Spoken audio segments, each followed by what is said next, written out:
Soluciones a tu alcance con Fabiola Blondet. Llega a ti gracias al auspicio de Mayagüez Ford, Toyota San Sebastián, Toyota Arecibo, Laboratorios Clínicos Irizarry Wash, donde su salud y satisfacción son nuestra prioridad. Sapnos Clinic del Dr. Fahed y Hospital Mayagüez Medical Center. Las manos que te cuidan. Mayagüez Medical Center. Saludos amigos, un abrazo cariñoso y bienvenidos a otra edición más de Soluciones a tu alcance. Hoy estaré conversando sobre temas de salud y bienestar con la doctora Mariela Lugo del Hospital Mayagüez Medical Center. Y bueno, el problema que vamos a estar discutiendo, un problema de salud que hay muchas personas que padecen de eso, que son los divertículos, que por lo general afecta a hombres mayores de 50 años y existe una incidencia mayor al 75% en las personas de 80 años. Y más del 50% de los estadounidenses mayores de 60 años tienen divertículos y solo un pequeño porcentaje de ellos presentará la complicación de diverticulitis. Así que es un tema interesante que abarca también tanto a hombres como a mujeres y de hecho uno de los hallazgos que descubrí mientras me estaba preparando para el programa es que también la diverticulosis es un proceso muy frecuente a partir de los 40 años, así que también a mis amigos que tengan 40 en adelante estén pendientes porque vamos a estar conversando sobre esto y mucho más luego de la pausa. En breve regresamos con soluciones a tu alcance a través de la primera. Hola amigos, les habla Fabiola Blondet. Quiero agradecer el apoyo que nos brindan al escuchar nuestro programa y a los patrocinadores que son los que se anuncian por hacer posible estar aquí con ustedes. Así que les invitamos también a escuchar nuestros anuncios y cuando necesiten un servicio, recuerden patrocinar a aquellos que sin conocerte pensaron en ti.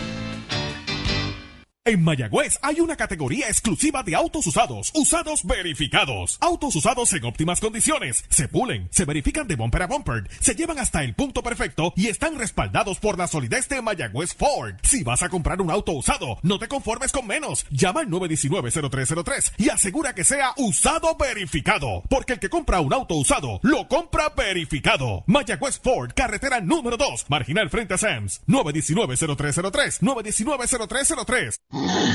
Axel, ¿y ese ruido? Ese Moisés esta mañana llegó bien cansadito a trabajar. Dijo que no durmió bien y la mujer para colmo, mira, lo botó del cuarto por lo fuerte que ronca. Válgame, pero esto es serio. Y no solo por el hecho de no dormir bien o porque su mujer lo bote del cuarto. La apnea obstructiva del sueño, si no se atiende a tiempo, puede provocar problemas serios de salud como por ejemplo hipertensión, infarto cardíaco, derrame cerebral, incluso hasta cáncer por la falta de oxigenación que produce la apnea. Una respiración adecuada es importante para que todo vaya bien en nuestro organismo. ¿En serio? No sabía que era tan grave. Entonces tengo que hablar con Moisés para que se haga un estudio del sueño. Pero Fabiola, ¿dónde puede ir? Aquí mismo en Mayagüez se encuentra Somnos Clinic en el Medical Emporium y el doctor George Fahed, que es subespecialista en trastornos del sueño, le hará el estudio del sueño y tratamiento que necesite. Puede llamar al 787-986-7273 986-7273 o en su oficina de Ponce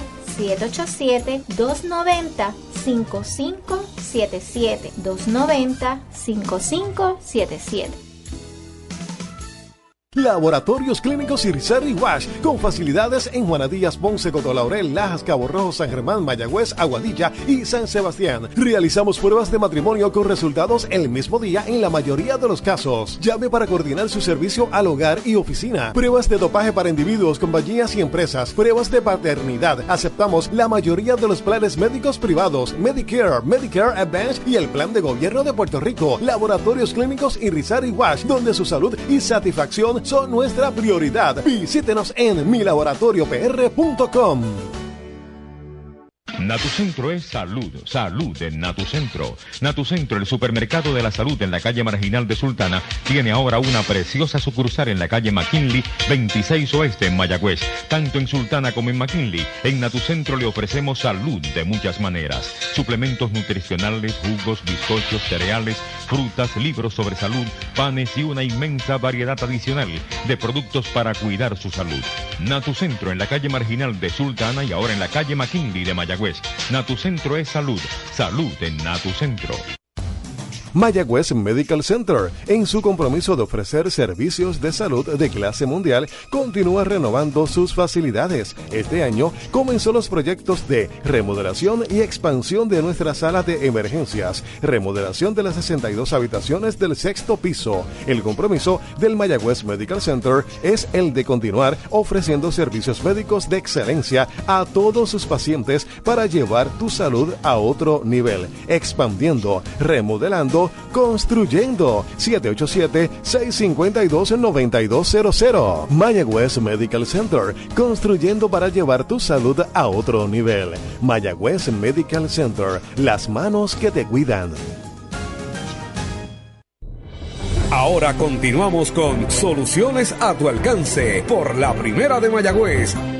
Regresamos con Soluciones a tu alcance, aquí muy bien acompañada de la doctora Mariela Lugo. Ella es médico internista del Hospital Mayagüez Medical Center y, como le mencioné a principio del programa, estaremos conversando sobre el tema de los divertículos, que, como comenté también, a partir de los 40 años hay personas que comienzan a padecer de esta enfermedad, aunque más frecuentes son en pacientes de 80 años.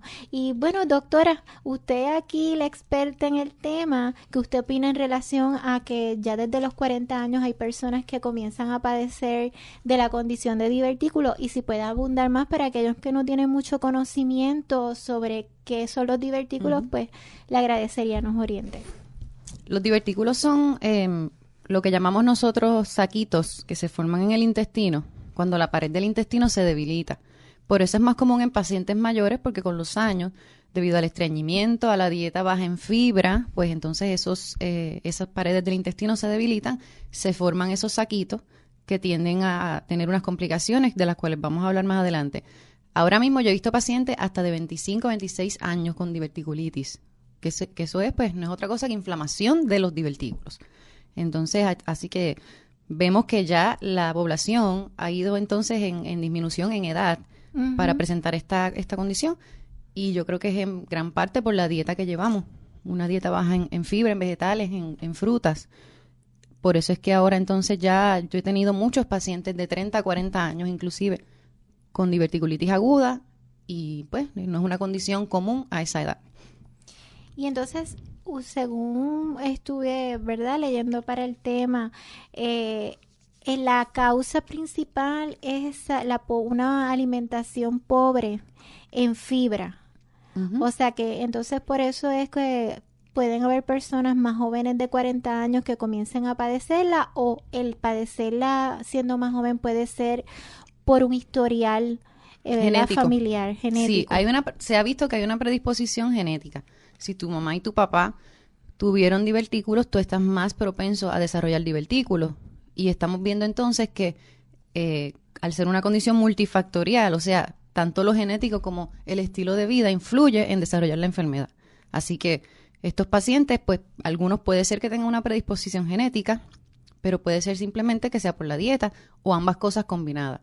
Y entonces así pues la presentación de la enfermedad se adelanta mucho más a lo que lo veíamos antes. Antes era más 60 años en adelante, pero ahora ya se ha visto que sí, la población es mucho más joven. Y eso es bien preocupante porque los divertículos tienen muchas complicaciones. ¿Y cuáles son los síntomas que comienzan, verdad, que presenta el paciente que los hace ir a, ¿verdad?, a atenderse, a chequearse con el médico? Los divertículos pueden ocurrir en cualquier parte del sistema gastrointestinal. Lo más común es que ocurran en la parte descendente y en el sigmoide. O sea, que es en el colon, que es lo que llamamos intestino grueso, y eso está ubicado en el área del abdomen, en el área izquierda baja. Por eso el paciente se presenta mayormente con un dolor, y no es en todos los casos, pero es lo más común, un dolor en el cuadrante inferior izquierdo, que nosotros llamamos, que es esa área allí del lado del abdomen izquierdo, un dolor allí en el área bajita que es bastante molestoso, casi siempre es un dolor punzante. Puede ser constante como puede ir y venir, puede tener fiebre. Estos son los síntomas de la inflamación del divertículo. O sea, tú puedes tener diverticulosis, que es que tienes la presencia de divertículos, pero cuando ya tienes diverticulitis aguda, pues ya eso es inflamación de esos divertículos. Puede presentar, como les dije, el dolor y la fiebre es lo más común. El paciente puede tener intolerancia al alimento o simplemente anorexia, no tiene deseos de comer. Usualmente porque el comer le empeora el dolor. Eso es cuando es inflamación de los divertículos. Ese diagnóstico se hace por medio de CT scan mayormente. Se le hace al paciente un CT scan por sala de emergencia. Es como casi siempre lo hacemos. Y allí en el CT scan, pues sí, el radiólogo puede identificar que esos divertículos están inflamados. Y que alrededor de ese divertículo, pues sí, hay lo que llamamos fat stranding y una serie de cambios que ocurren cuando hay inflamación. Los divertículos le pueden pasar, yo se los explico así a mis pacientes, 3 cosas importantes. Que se inflamen, que fue lo que dijimos, diverticulitis aguda. Que sangren, los divertículos sangran y sangran mucho. Sí. Hay sangrados que paran por sí solos, pero hay sangrados que son tan fuertes que hay pacientes que pueden fallecer por el sangrado. Porque no hay manera de detener ese sangrado, a menos que sea de forma quirúrgica, y es bien raro que un paciente se opere porque tenga un sangrado activo de diverticulitis. ¿Y por qué llegan a ese nivel de un sangrado así descontrolado? No lo conocemos realmente. No podemos decir, este paciente está propenso a desarrollar sangrado o hemorragia por diverticulitis, por diverticulosis. O sea que realmente es algo que no podemos predecir qué pacientes lo van a desarrollar o por qué se da en unos pacientes y en otros no. Pero generalmente el sangrado no trae dolor, que es la diferencia con la diverticulitis. O sea que el paciente que sangra, pues ve sangre en el toilet y entonces piensa, pueden ser hemorroides, puede ser cualquier otra cosa, y cuando ve que el sangrado no para, entonces va a sala de emergencia. Pero el sangrado de la diverticulosis es un sangrado que generalmente es bien difícil de detenerlo. ¿Okay? No es un sangrado simple como el de las hemorroides, que generalmente es bastante leve.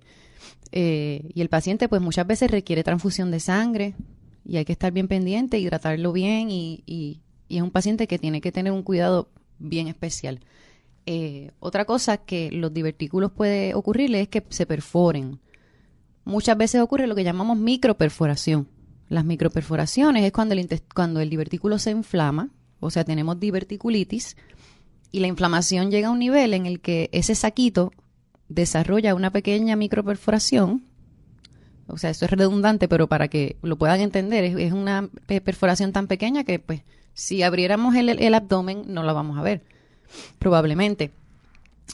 Al perforarse, pues entonces ocurre un liqueo del contenido del intestino, que no es otra cosa que la excreta, al área del abdomen. Y entonces la complicación es una peritonitis, que sería entonces una infección generalizada en el abdomen. Porque ya el contenido del intestino, que hay bacterias y hay un sinnúmero de microorganismos, ya pasa entonces a ocupar toda el área del abdomen, que es un área estéril, donde no se supone que haya bacterias. La microperforación usualmente con antibióticos y con dejar al paciente sin comer nada, lo que nosotros decimos NPO, que básicamente descasar el intestino para que entonces no haya más inflamación y no empeore la inflamación. Darle antibióticos y medicamento para el dolor y mucha hidratación.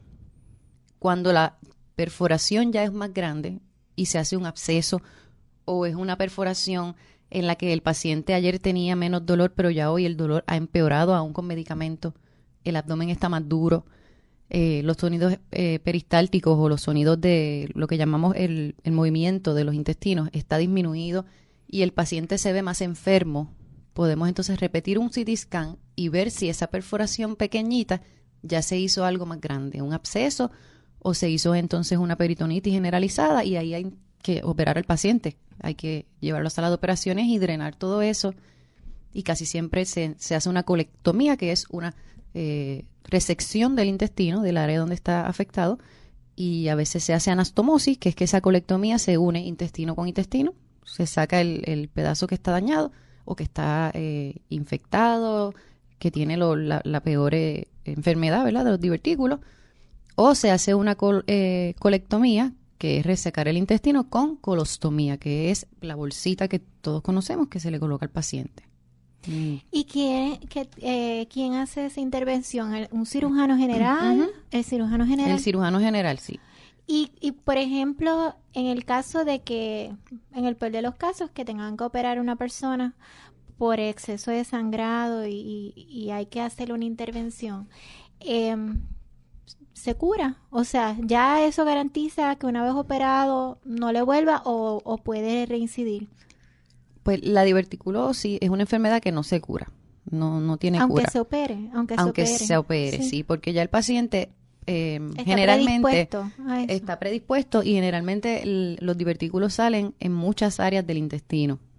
Entonces no podemos, pues hay ocasiones en las que sí se tiene que resecar el intestino completo, pero usualmente lo que se hace es que se reseca y trata de preservarse parte del intestino para evitar complicaciones a largo plazo de que el paciente pues empeore su calidad de vida y sea un poquito más factible para el paciente alimentarse y todo lo demás, pero lo que la diverticulosis sí puede prevenir, o sea, la cirugía puede prevenir, es que el paciente disminuya el riesgo de que el paciente desarrolle las complicaciones de las que ya hablamos.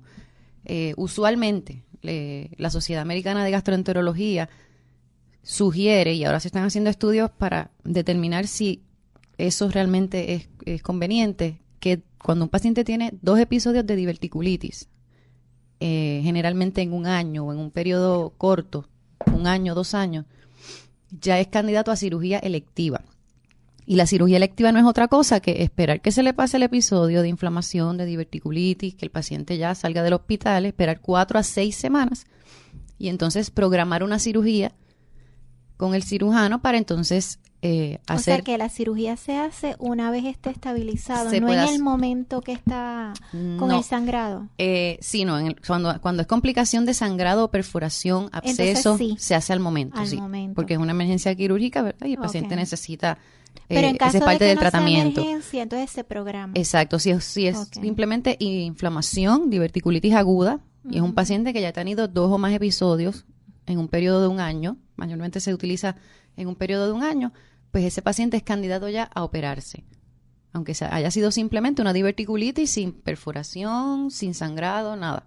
Simplemente por la predisposición que tiene de que ya al haber 2 episodios en 1 año, pues el riesgo de complicaciones, de que en una próxima diverticulitis le ocurra una microperforación o pueda tener hemorragia de esos divertículos es más grande. Por eso es que se prefiere operar ese paciente electivamente como medida de prevención para que entonces las complicaciones disminuyan grandemente. Y esa es la indicación. En esos casos se hace entonces la colectomía, se reseca el intestino, la peor parte que esté, ¿verdad? En términos de divertículos, y entonces se hace la anastomosis.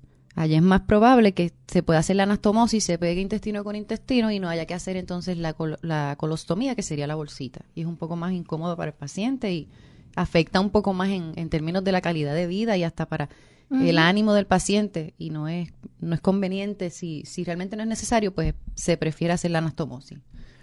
Y por ejemplo, estas personas que sufren de estreñimiento, porque, o sea, la diverticulosis se forma por personas que no tienen una buena alimentación de fibra, pero también las personas que sufren de estreñimiento están en el mismo team. Sí, porque una cosa lleva a la otra. Una dieta baja en fibra causa estreñimiento. Porque el estreñimiento también es causado por una alimentación baja en fibra.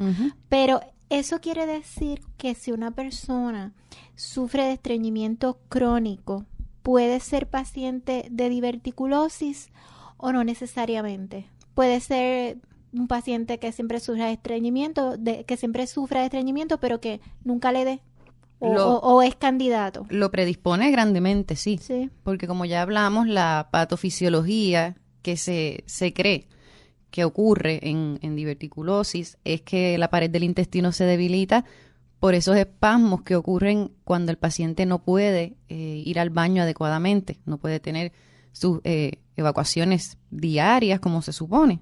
Entonces esa pared se debilita de una manera que esos saquitos se comienzan a formar. O sea que definitivamente el padecer de estreñimiento crónico predispone grandemente al paciente a desarrollar divertículos. Es una de las causas más directas y que se conoce que es así. Entonces ya el paciente necesitaría ingerir aproximadamente, según sugiere la Asociación de Gastroenterología en Estados Unidos, por lo menos de 30 gramos, 80 gramos de fibra al día.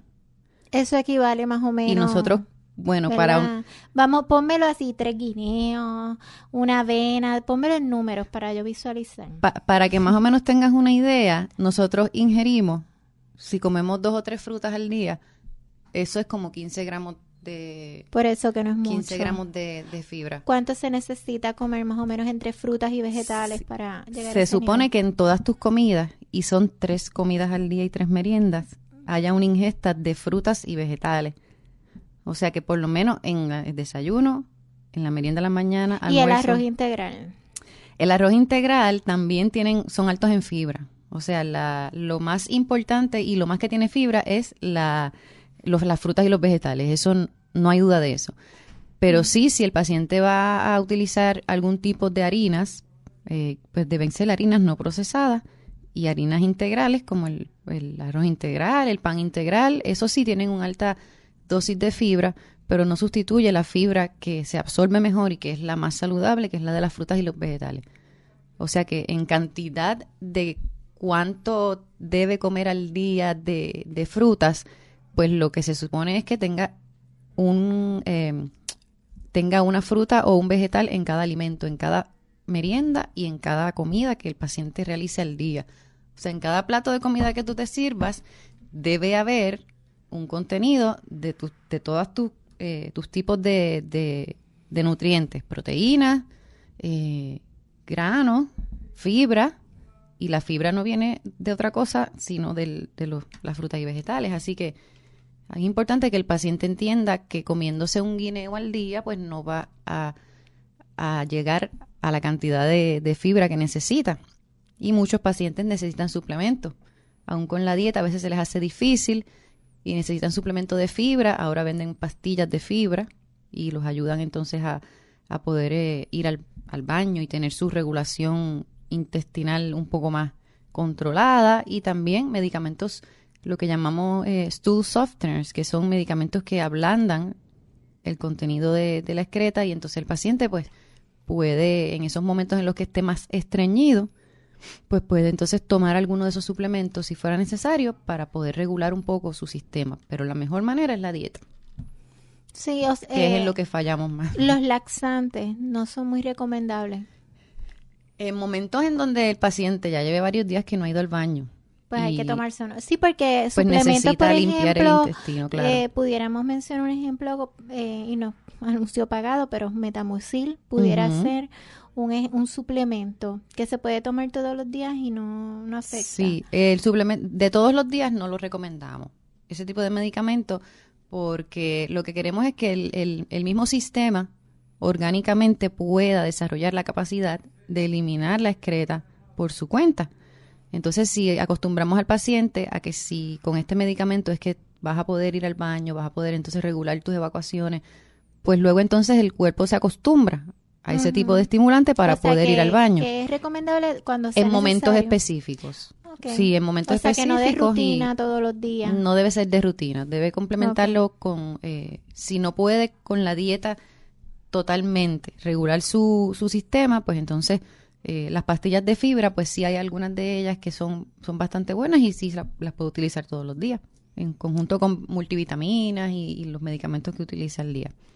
Ok, ¿cómo qué pastillas de fibra se recomiendan? Venden pastillas de fibra que son puramente, la cantidad completa de la cápsula es fibra, o sea, no tiene más nada. Hay diferentes marcas, pero cualquiera que sea, que tenga por lo menos 30 gramos de fibra al día, pues esa es un buen suplemento para entonces el paciente poderlo utilizar, pero debe acostumbrarse a que no puede confiarse de que la pastilla le está dando el suplemento de fibra necesaria. Necesita incorporar en la también dieta mucha agua, porque mucha también agua si también, comes exactamente. fibra pero no tomas agua, Claro, el no agua ayuda, es bien importante. no sí. ayuda. Tiene que comer fibra, pero tiene que tomar mucha agua. Sí. ahí dijiste algo muy importante que no habíamos mencionado, y es la ingesta de agua, que debe ser, por lo menos, debe tener el paciente mínimo de 1 a 2 litros de líquido al día, y debería ser de agua, puramente de agua. Que de hecho el problema es que aquí mucha gente no toma agua. A veces Claro. lo sustituyen por refrescos, por jugos. Y los jugos son buenos, pero ¿hasta qué punto es mejor tomar jugo? ¿Se puede tomar más que agua? Por ejemplo, si una persona me dice, mira, es que a mí no me gusta tomar agua, jugo, ¿qué usted recomienda en Sí. relación a eso? No, yo creo que yo a todas las personas les recomiendo que traten de acostumbrarse a tomar agua. Sobre todo porque yo trato muchos pacientes diabéticos con otro tipo de condiciones, y los jugos tienen demasiado azúcar. Sí. Entonces, pues en la población en general, aún pacientes jóvenes, como estábamos hablando de los divertículos, también la hipertensión y la diabetes se está viendo en pacientes más jóvenes cada vez. Por eso mismo, por la dieta, mayormente. Así que yo siempre les recomiendo que traten de utilizar agua. Si son jugos, que sean jugos naturales, que sea como comerte la fruta, pero entonces en líquido. Eso sí, pues puede sustituir en parte la ingesta de la fruta. No, y también vivimos en una cultura que les encanta comer pan. Sí, el pan, que claro. es rico, pero pues Sí. no aporta fibra y también puede Estreñe causar mucho. estreñimiento. Ujú. ¿Por qué será que lo que sabe bueno no es lo Siempre menos pasa, recomendado? siempre pasa. Pero no tenemos que privarnos de todo. Es simplemente hacer una dieta balanceada, y de vez en cuando, pues si uno quiere darse algún gusto, pues se lo puede hacer, pero que en el diario vivir tú te acostumbres a comer de la manera adecuada, para que entonces puedas evitar todo ese tipo de enfermedades. Una de las cosas que, ¿verdad? Usted dirá, porque pues uno busca información para educarse, pero usted me dice si hasta qué punto esto es cierto o no. Estuve leyendo sobre alimentos que provocan estímulos intestinales, y uno de los que se mencionan como que pueden ayudar a estimular los intestinos es la leche descremada y fría, preferentemente estando en ayunas. También se menciona comer huevo en cualquiera de sus formas, carnes y hortalizas, preferentemente las de hojas de alto contenido en fibra, y que estén crudas, que no estén cocidas. ¿Qué usted opina sobre eso? Eso de que mencionaste de las hortalizas, y que en la forma adecuada de ingerirlas es que estén crudas, es que pues a veces cuando lo cocinamos, por ejemplo el brócoli pierde muchos de sus nutrientes si lo hervimos en agua, y con el calor, sí, se prefiere que sea de esa manera. En cuanto a las demás alimentos que mencionaste, muchas cosas son remedios que las personas les han favorecido, y pues los recomiendan. Yo por lo menos trato y los médicos lo hacemos así, tratamos de regirnos por las organizaciones que oficialmente conocen y se han estudiado, que saben de eso, ¿verdad? La Sociedad Americana de Gastroenterología, pues si tú quieres saber qué dieta debes seguir, o el área de nutrición, pues entonces allí es la mejor fuente, y en internet se puede encontrar todas las recomendaciones que esas personas hacen, y son los especialistas y los más preparados que se han dedicado a estudiar esto por años. Pero definitivamente todo lo que tenga fibra y sea alto en fibra es recomendable. Ahora, en cuanto a la leche que mencionaste, si tiene lactosa o no tiene lactosa, pues el paciente tiene también que tener en mente si es intolerante a la lactosa. Muchos pacientes lo son, y como no siempre que toman leche les da síntomas, pues piensan que no, que eso no es la causa de la diarrea. Pero al otro día comen un pedazo de pizza y al otro día amanecen con diarrea, y entonces sucesivamente pues en otros días comen y no les pasa nada, piensan que no son intolerantes y sí lo son. Así que todo eso tiene que ser complementado con las demás condiciones que el paciente tenga, y obviamente pues hacer un balance entre una cosa y la otra, y seguir una dieta lo más conveniente y balanceada, sí, para sus condiciones médicas, porque la ingesta de líquido, por ejemplo, es importantísima, pero el paciente renal, un paciente que recibe diálisis o un paciente que tiene enfermedad del hígado avanzada, retienen mucho líquido, y nosotros siempre les recomendamos que entonces ellos tienen que tener una ingesta de menos de 1 litro de líquido al día. O sea que todo tiene que ponerse en perspectiva de la condición del paciente. Wow. Hay muchas personas que cuando publiqué el programa mostraron mucho interés porque hay mucha gente que sufren de este tipo de condiciones, gente que sufren de divertículos, de estreñimiento, de hemorroides. Todos ellos son familia. Supongo que las hemorroides también son a causa de cuando se trata de hacer el esfuerzo por ir al baño y sangran, o sea que todas estas son molestias que mucha gente padece y todas tienen que ver con lo mismo, con la mala alimentación, con la falta de consumir mucha fibra, de tomar agua, o tal vez consumen fibra pero no lo necesario, porque es bien raro, hay gente que son bien detallistas con su comida y son bien meticulosos y comen como es, pero la mayoría de la población comen mal. Sí, la mayoría de la población no comen adecuado, o sea que la realidad es que los suplementos yo creo que siempre van a hacer un poquito de falta en algunas personas. Eso es así, lamentablemente tenemos que educar a la población y nosotros mismos educarnos. Porque a veces con el diario vivir y entre el trabajo y el estrés del día a día se nos olvida que esa es la parte más importante. Y otra cosita, antes de irme a la pausa, que ya me están haciendo señales. Hay personas que manifiestan sufrir de deshidratación, que por más que toman agua y por más que se hidratan, siempre tienen sed. Y que eso influye pues en su estreñimiento y todo eso. ¿Sería posible que una persona por más que tome agua se siga sintiendo deshidratado? Ese ¿O tipo eso de paciente puede ser causa de otra cosa? Sí, ese tipo de paciente que presenta lo que nosotros llamamos como polidipsia, ¿verdad? Que no es otra cosa que el paciente constantemente tiene sed. Además de la polidipsia, junto con la poliuria, que es muchos deseos de orinar constantemente, esos pacientes tienen que ir al médico para verificar que no tengan problemas en el azúcar. La causa más común y lo que más vemos en pacientes diabéticos que no lo sabían, o diabéticos que llamamos diabéticos de novo, es que empiezan a decirte que mira, me tengo que parar por las noches a orinar varias veces o tengo sed todo el tiempo, y entonces allí pues una de las cosas y de las que nosotros consideramos y tenemos que descartar es que el paciente no tenga diabetes.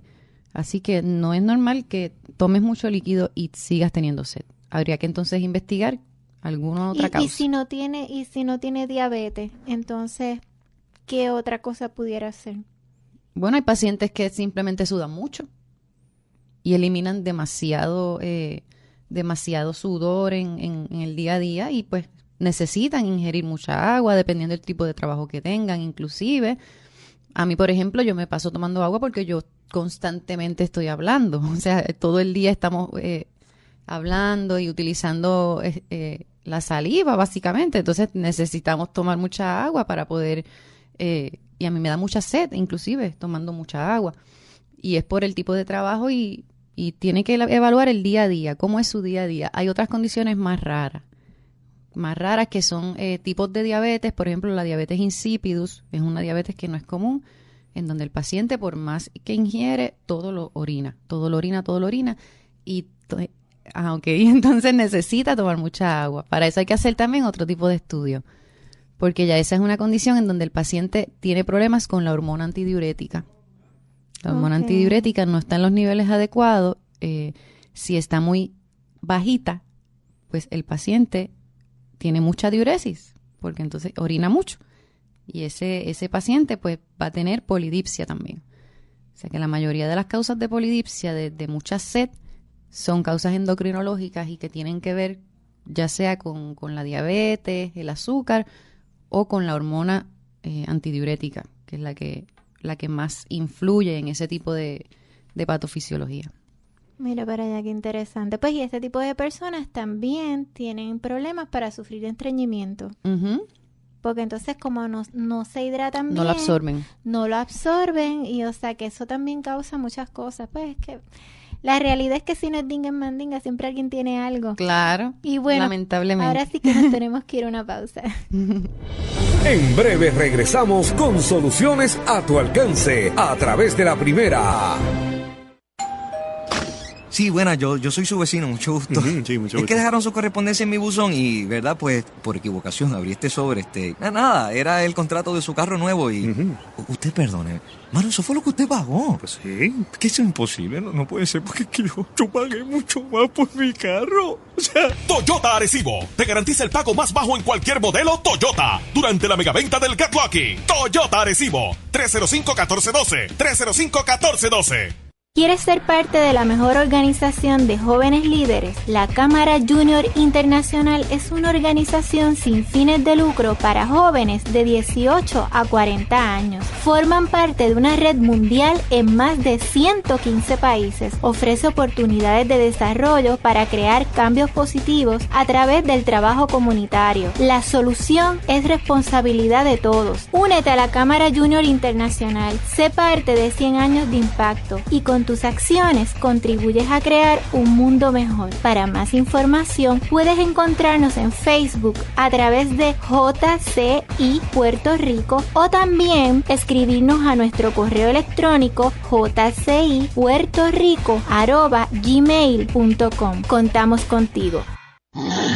Axel, ¿y ese ruido? Ese Moisés esta mañana llegó bien cansadito a trabajar. Dijo que no durmió bien y la mujer para colmo, mira, lo botó del cuarto por lo fuerte que ronca. Válgame, pero esto es serio. Y no solo por el hecho de no dormir bien o porque su mujer lo bote del cuarto. La apnea obstructiva del sueño, si no se atiende a tiempo, puede provocar problemas serios de salud como por ejemplo hipertensión, infarto cardíaco, derrame cerebral, incluso hasta cáncer por la falta de oxigenación que produce la apnea. Una respiración adecuada es importante para que todo vaya bien en nuestro organismo. ¿En serio? No sabía que era tan grave. Entonces tengo que hablar con Moisés para que se haga un estudio del sueño. Pero Fabiola, ¿dónde puede ir? Aquí mismo en Mayagüez se encuentra Somnos Clinic en el Medical Emporium y el doctor George Fajet, que es subespecialista en trastornos del sueño, le hará el estudio del sueño y tratamiento que necesite. Puede llamar al 787-986-7273, 986-7273 o en su oficina de Ponce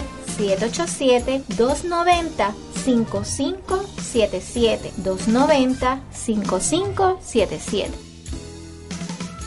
Laboratorios Clínicos Irizarry Wash, con facilidades en Juana Díaz, Ponce, Cotolaurel, Lajas, Cabo Rojo, San Germán, Mayagüez, Aguadilla y San Sebastián. Realizamos pruebas de matrimonio con resultados el mismo día en la mayoría de los casos. Llame para coordinar su servicio al hogar y oficina. Pruebas de dopaje para individuos, compañías y empresas. Pruebas de paternidad. Aceptamos la mayoría de los planes médicos privados, Medicare, Medicare Advantage y el plan de gobierno de Puerto Rico. Laboratorios Clínicos Irizarry Wash, donde su salud y satisfacción son nuestra prioridad. Visítenos en milaboratoriopr.com.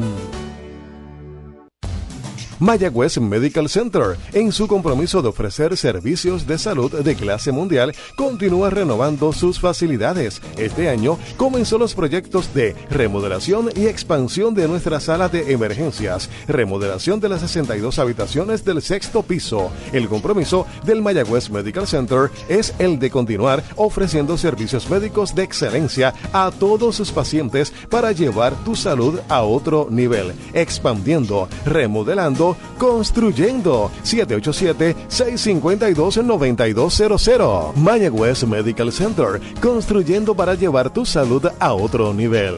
Mayagüez Medical Center, las manos que te cuidan. Ahora continuamos con Soluciones a tu alcance por la Primera de Mayagüez. Regresamos con Soluciones a tu alcance, doctora, todo muy interesante y verdad, para poder culminar con el tema de lo de la deshidratación, porque si precisamente la poca ingesta de agua no colabora mucho en que el paciente cuando consuma las fibras, pues puede eso ayudarle a que le funcionen los intestinos, que usted entonces le recomienda a las personas que sufren de deshidratación. Porque, por la causa que sea. Por la causa que sea. Lo primero es que tienen que ir a su médico para determinar por qué no están reteniendo o absorbiendo el agua adecuadamente. Y lo más importante es tratar la condición primaria. Si es diabetes, pues controlar la diabetes.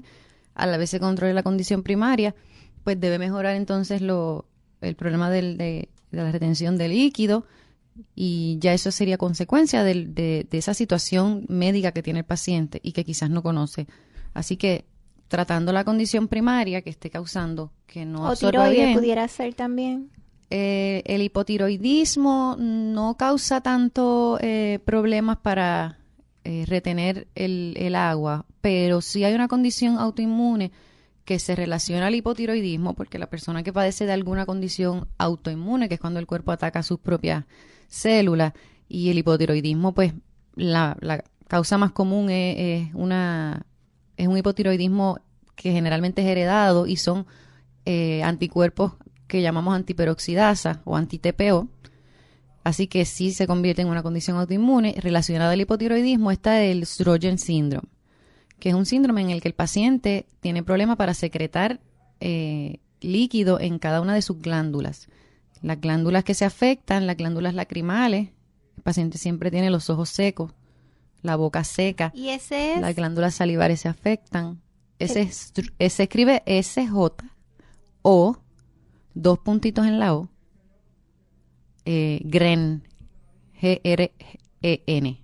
Pero se pronuncia, por lo menos yo lo pronuncio Sjögren síndrome, porque es un nombre de algún otro país que de verdad no tengo ahora mismo claro de dónde salió el nombre, pero es un síndrome que sí es relacionado y muchos pacientes que tienen hipotiroidismo también padecen de este síndrome, y entonces el paciente pues presenta ese tipo de problema, ojos secos, garganta seca, boca seca.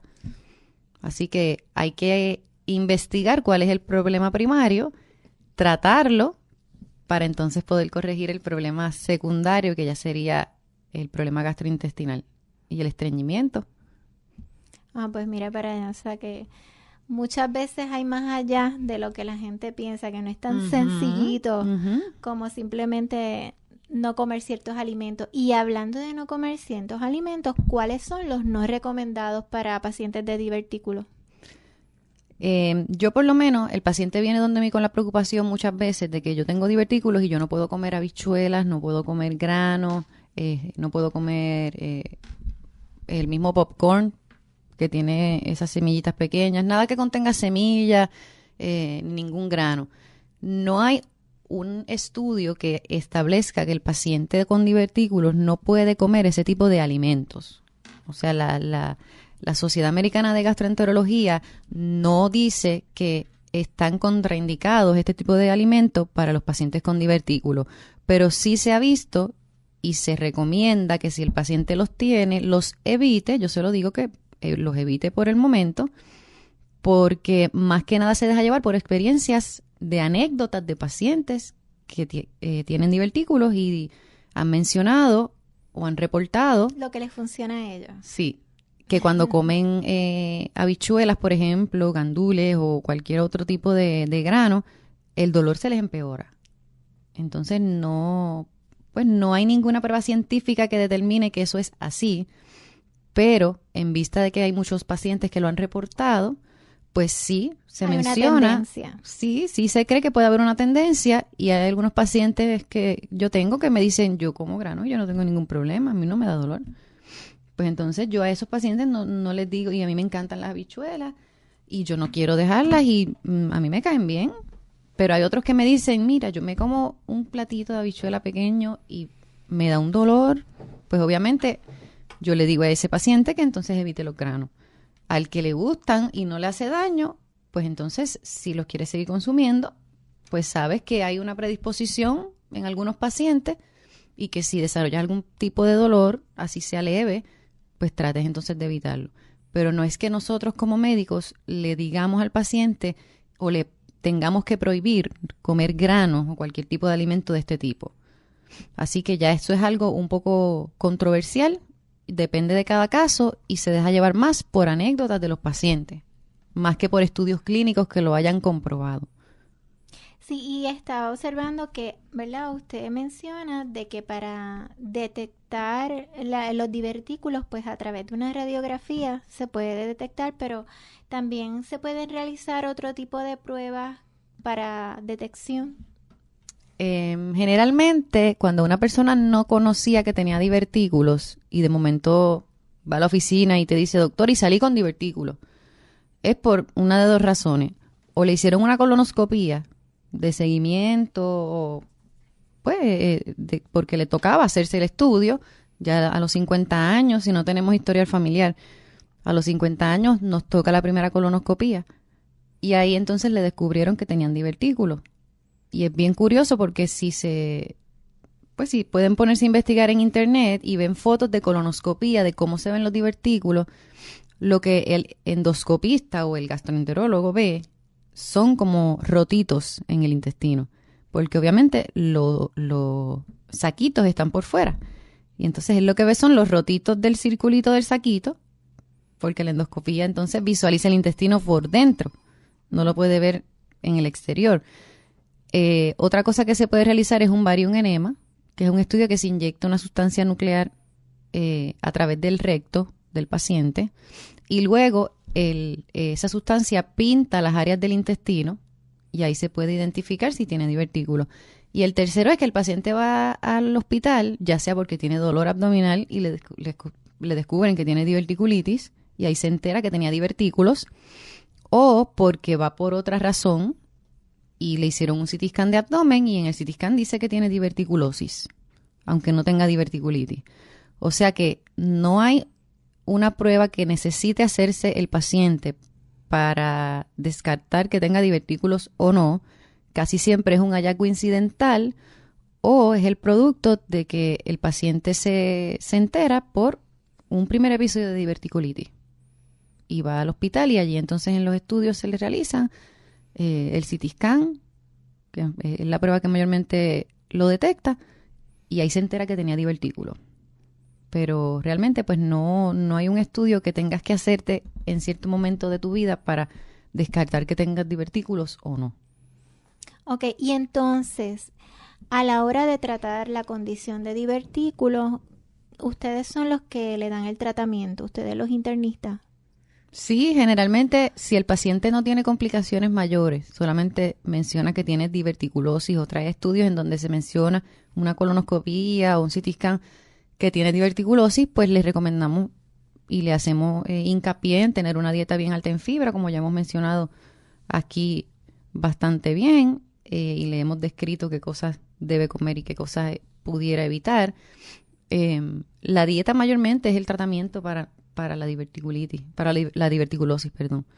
Ya cuando es inflamación, pues como mencioné ahorita, hay que admitir al paciente generalmente para entonces dejarlo sin comer, nada por boca, descansar el intestino, darle antibióticos por vena, medicamentos por vena para el dolor, y pues esperar que la inflamación baje.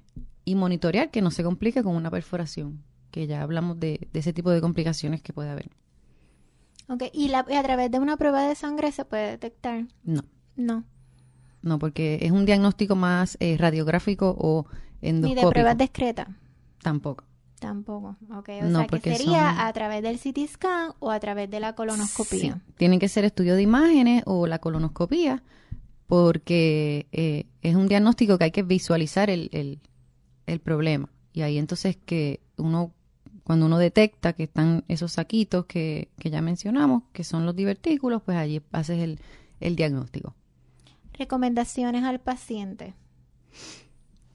Yo creo que lo hemos hablado aquí y le hemos hecho mucho hincapié a la dieta, a que se haga su colonoscopía según se le requiera, de acuerdo a su edad y a sus condiciones. Ya mencioné que a los 50 años todo paciente, no importa que no tenga familiares con cáncer de colon, necesita hacerse una colonoscopía. A partir de allí, si sale negativa, si no tiene pólipos malignos o no tiene ningún tipo de masa o tumor, se puede realizar a los 9 o 10 años la próxima. O sea que si se hace una a los 50 y sale bien, no tiene que esperar puede esperar hasta los 60 años. Si tienes un familiar de primera línea, mamá, papá, hermano o hermana con cáncer de colon, y así mencionan las guías en Estados Unidos, pero aquí como nosotros, pues hay mucho matrimonio entre familias. A mí cuando me dicen, no, mi tía tuvo cáncer de colon a los 40 años, o mi tío, y es familiar consanguíneo, pues allí también yo trato de enviarle la colonoscopía antes de ese momento. Allí sería si, por ejemplo, tengo una hermana que tuvo cáncer de colon a los 40, se supone que yo me haga la colonoscopía 10 años antes de que lo tuvo ella, a los 30. Ah, pues mira, no O sabía si lo eso. tuvo a los 45, pues entonces a los 35 me la tengo que hacer la colonoscopía. Si tienes pólipos malignos o algún tipo de hallazgo que el endoscopista entienda que necesitas una colonoscopia antes de los 10 años, pues se te va a mencionar y se te va a decir, mira, cada 3 años o cada 2 años según sea el caso.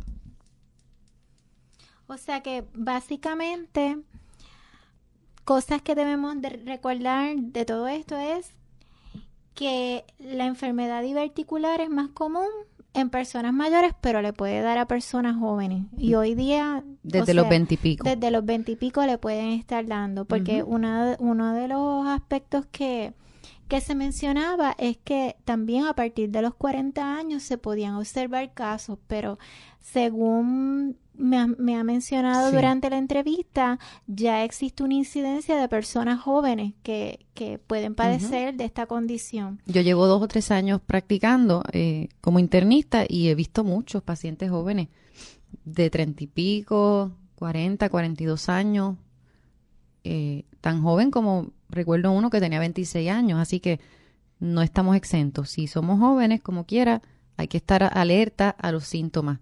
Si es un dolor, y como más comúnmente dijimos que ocurre en el colon descendente y en el sigmoide, que es la parte final del intestino grueso, un dolor en el cuadrante inferior izquierdo o en el área del abdomen, en la parte baja izquierda, persistente, que te impide tolerar el alimento, pudiera impedirte tolerar alimentos o empeorar el dolor con el alimento, fiebre, malestar general, pues no debes dudar en ir a la sala de emergencia para que entonces se te hagan estudios y detectar si no tienes un episodio de diverticulitis aguda. Exacto. O cualquier sangrado que no se detenga. Importante que los radioescuchas deben recordar es que tienen que tomar mucha agua, una dieta alta en fibra, como por ejemplo whole grain, ese tipo de panes integrales, arroz integral, mucha fruta, muchos vegetales. Y cualquier cosa que tengan algún dolor, algún malestar, un sangrado, pues entonces es que tienen que ir al médico. Claro, o a la sala de emergencia preferiblemente, porque lo más seguro si tienen un episodio de diverticulitis aguda, pues el médico los va a enviar a emergencia de todas formas, así que... Y no necesariamente el hecho de que una persona tenga divertículos requiere una operación, o sea, la persona se puede mantener con la dieta que hemos mencionado y tener calidad de vida y vivir con eso. Sí, la mayoría hay que operarse inmediatamente al descubierto. No, la mayoría de los pacientes viven con diverticulosis y nunca tienen un episodio de diverticulitis. Así que no necesariamente. Las indicaciones para la cirugía, ya habíamos mencionado que son las perforaciones que se convierten en peritonitis. Microperforaciones no necesariamente requieren cirugía. Los abscesos, se forma un absceso intraabdominal en un momento dado, y que el paciente tenga en un año 2 episodios o más de diverticulitis, de hospitalizaciones por diverticulitis, por inflamación. Ya allí se espera de 4 a 6 semanas para hacer una cirugía electiva y obviamente pues el paciente se le orienta y en términos de la decisión pues tiene que estar basada en un paciente bien orientado y un cirujano que le explique al paciente la situación y por qué es recomendable hacer la cirugía. Y otra cosa, después de un episodio de diverticulitis, de inflamación, el paciente se hospitalizó, recibió su tratamiento, está todo bien, hay que esperar de 4 a 6 semanas, iguales con las colitis y con todas las inflamaciones del intestino, hay que esperar de 4 a 6 semanas para hacer una colonoscopía, que se debe hacer. En estos casos de pacientes con diverticulitis se debe hacer, pero no se puede hacer antes de las 4 a 6 semanas por el riesgo de perforación. Acuérdese que la colonoscopía es un tubito, es un endoscopio con una camarita que va por el intestino observando y tomando fotos, y si hay algún área inflamada, esa área está propensa a perforarse. Entonces hay que esperar que esa inflamación baje y hacer la colonoscopía por lo menos en 4 o 6 semanas después del episodio. Bueno, y entonces aquí tengo a Maydalis Toro del Mayagüez Medical Center. ¿Qué puede ofrecer el Mayagüez Medical Center a aquellos pacientes que quieran hacerse estudios de colonoscopía o que tengan la condición de divertículo? Bueno, pues primero que nada, buenas tardes a todos y gracias por estar aquí con nosotros en este programa. Bien importante que tenemos una sala de emergencias completamente remodelada con 3 veces el espacio que teníamos antes. En nuestra sala de emergencias tenemos médicos internistas como la doctora Lugo, junto con el equipo de medicina interna y residentes. Tenemos el servicio de gastro con un súper departamento de endoscopía completamente nuevo con las mejores facilidades para que los pacientes puedan acudir tanto de forma OPD como dentro del hospital para hacerse sus estudios. Pues el teléfono del hospital es el 652-9200. Usted se comunica directamente allí y pide entonces comunicarse al departamento de gastro o directamente a la sala de emergencias para poder recibir tratamiento. Doctora, ¿su teléfono? El teléfono de mi oficina es el 787-652-4355 y estamos ubicados, mi esposo y yo, él es generalista, yo soy internista, en el barrio Guanajibo, en el edificio Val Harbor Plaza, allí en la suite 101, a la orden, para cualquier situación de salud que necesiten, estamos ahí para servirles. Bueno, pues muchísimas gracias a la doctora Mariela Lugo y también a Maydalis Toro del Hospital Mayagüez Medical Center. Tremenda orientación, siempre aprendemos mucho de todo un poco.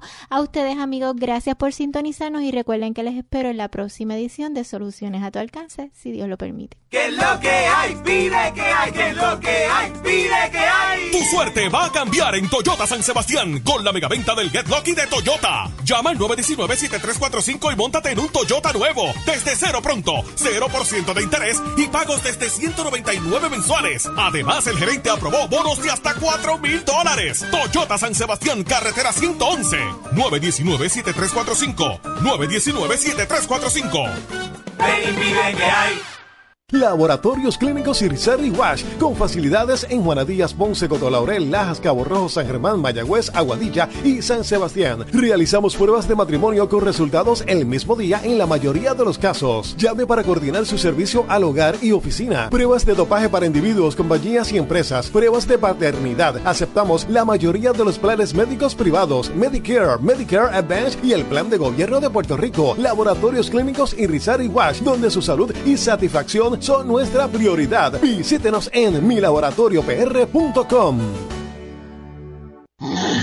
Axel, ¿y ese ruido? Ese Moisés esta mañana llegó bien cansadito a trabajar. Dijo que no durmió bien y la mujer, para colmo, mira, lo botó del cuarto por lo fuerte que ronca. Válgame, pero esto es serio. Y no solo por el hecho de no dormir bien o porque su mujer lo bote del cuarto. La apnea obstructiva del sueño, si no se atiende a tiempo, puede provocar problemas serios de salud como, por ejemplo, hipertensión, infarto cardíaco, derrame cerebral, incluso hasta cáncer por la falta de oxigenación que produce la apnea. Una respiración adecuada es importante para que todo vaya bien en nuestro organismo. ¿En serio? No sabía que era tan grave. Entonces tengo que hablar con Moisés para que se haga un estudio del sueño. Pero Fabiola, ¿dónde puede ir? Aquí mismo en Mayagüez se encuentra Somnos Clinic en el Medical Emporium y el doctor George Fajet, que es subespecialista en trastornos del sueño, le hará el estudio del sueño y tratamiento que necesite. Puede llamar al 787-986-7273 986-7273 o en su oficina de Ponce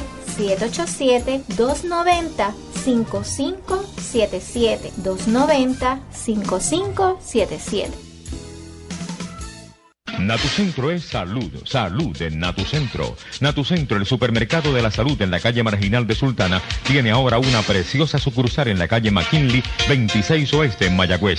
Tanto en Sultana como en McKinley, en Natucentro le ofrecemos salud de muchas maneras. Suplementos nutricionales, jugos, bizcochos, cereales, frutas, libros sobre salud, panes y una inmensa variedad adicional de productos para cuidar su salud.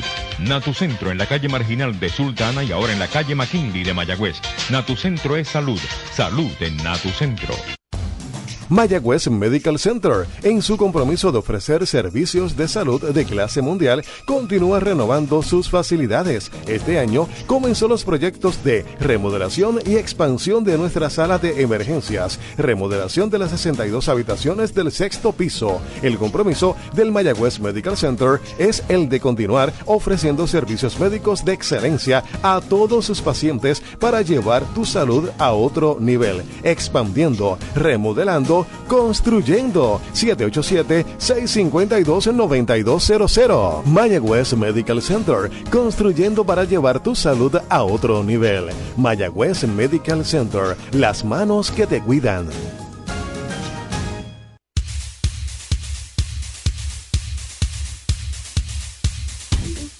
Este programa llega a ustedes gracias a la aportación de Mayagüez Ford, Toyota San Sebastián, Toyota Arecibo, Laboratorios Clínicos Irizarry Wash, donde su salud y satisfacción son nuestra prioridad. Sapnos Clinic del Dr. Fahed y Hospital Mayagüez Medical Center, las manos que te cuidan. Mayagüez Medical Center.